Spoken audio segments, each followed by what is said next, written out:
it's your girl, Tina! So welcome back to my vlog. By the way, I am Tina. I am a Filipina living here in Greece for a couple of years now. And the purpose of this vlog is to help our kababayan that wanted to go here or already living here, to give you some tips and tricks, tips and tricks, travel guides, employment information, some random stuff that might help your daily life here in Greece.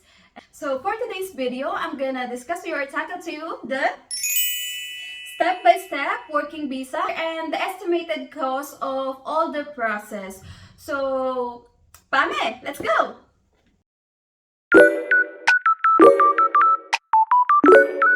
Before we start the process, I'm gonna give you tips and tricks. Tips and tricks how you process your papers na mas maayos and mas mabilis. So, I will gonna give you some list down stuff here. I want you guys to prioritize all the documents that listed here. Kasi one tip, lalo na po pag naghahanap pa lang kayo ng employer, most of the employer, they want already yung ayos na yung documents nila and ready na. Because most of the time, they want people urgent. And most of the rejection is yung mga documents na incomplete pa. So, that's one of the tips that you need to take note. So, second tip of the day, how we gonna go here? So, the most important thing is to have an employer. So, kailangan po natin ng employer or sponsor na magpipirma ng mga papel natin para makapunta po tayo dito. So, I'm gonna give you some. These are a Filipino community here in Greece, and you can check all these pages. Nagpo-post po sila time to time ng mga employer na naghahanap ng mga Pilipino that they wanted to work here in Greece. So, a kind reminder from your Tarantina, be careful po tayo sa mga agent na nagpo-post doon. I'm not saying that they are like scammers or anything, but there are like Filipinos that really wanted to help our kababayan. But as of now, I can't really, say na I don't also know them personally. So, please be wise and always ask for some informations before you proceed on the process. If they are not willing to explain or give a lot of details on how it is, ano yung mga question nyo po, I think it's a red flag. So, be careful po. And disclaimer, I'm not affiliated to any of these pages. I just put every pages here para po makahelp sa inyo. Maybe, hopefully po makakita po kayo ng good employer on these pages and mga kakababayan na makakatulong po sa inyo na makapunta dito sa Greece. So, third tip of the day, ayan po, just to let you know, here in Greece, meron tayong, I'm not really sure, but this is the things that I know, merong two type of working visa here. So, see, this one and this one. So, naka-indicate po dyan sa mga information na to, kung ano po yung coverage. So, si long-term visa, ayan po, you have 2 to 3 years for working here and you can just renew.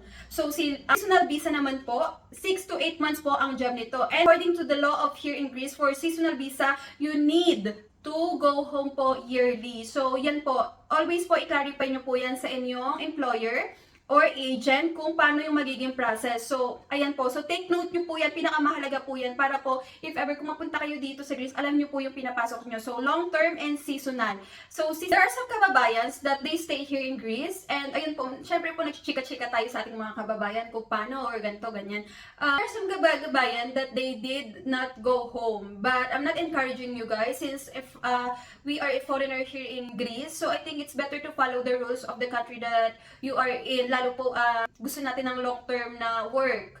But, ayun po, choice nyo pa rin naman po yung risk. But yun po, so hopefully po, makatulong tong tip na to sa inyo. So hopefully po, makatulong yung mga tips ko sa inyo para mapabilis or makahanap kayo ng good employer here in Greece. So I'm gonna talk about now the step-by-step and estimated cost of all the process in going here in Greece with type D visa or working visa. So ayan po, number one process. So, you need to have a employer or a job offer here in Greece. So, this one po is, for this process, si employer po yung magpa-process nito. Si employer po, kung nakahanap na kayo ng employer here in Greece, magpa-file si employer ng approval in Greek government if he or she is capable to get a personnel here in Greece to work with them. So, ayan po, kung makakita na kayo ng employer, si employer po, they need to provide a documents that they are approved to take you here. For the second step, So, the employer nyo po ng job offer or job contract, you need to do this thing. So, you need to have a medical. So, sa lahat po ng steps natin, ito yung pinaka-importante. Any type of the work, kailangan naman talaga tayo is healthy. So, bago nyo po ma-proceed yung visa, yung mga POA or something, kailangan po mapasa nyo po yung medical. So, kailangan po if ever po kung si agency nyo po, dito po papasok na yung agency natin from Philippines.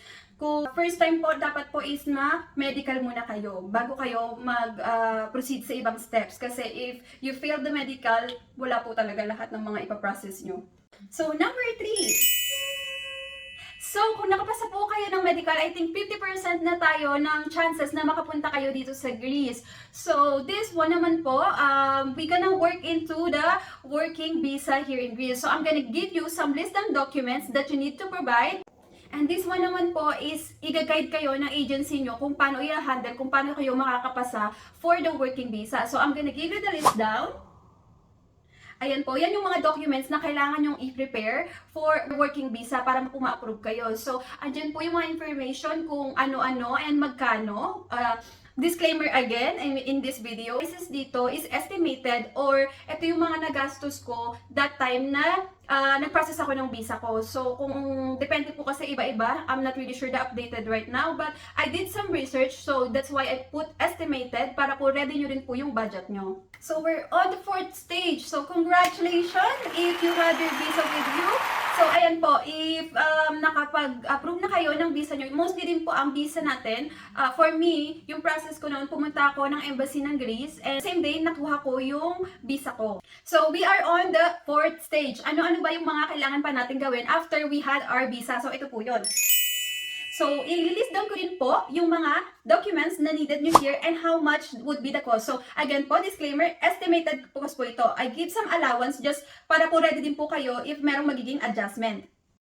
Congratulations kababayan! You made it to the last step. So, we're gonna book our tickets now. Ako po, nung time ko, ako yung nag-book ng ticket ko. So, I'm not really sure sa mga agency kung meron pa silang processing fee for the booking of ticket. But if you can, maybe it's possible na kayo na lang yung mag-book. Lalo na yung mga other process ng documents. Kung marunong po kayo, kung kaya nyo po na kayo na yung gumawa, kayo na yung mag-asikaso.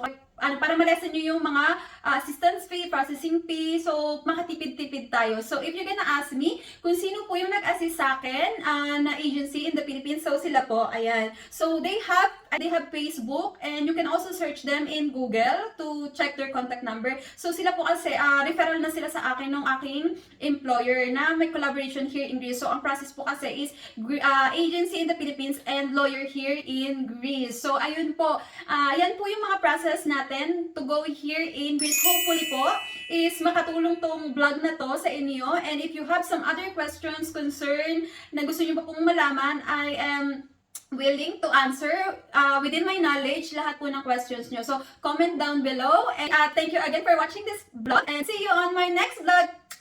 Pilapia!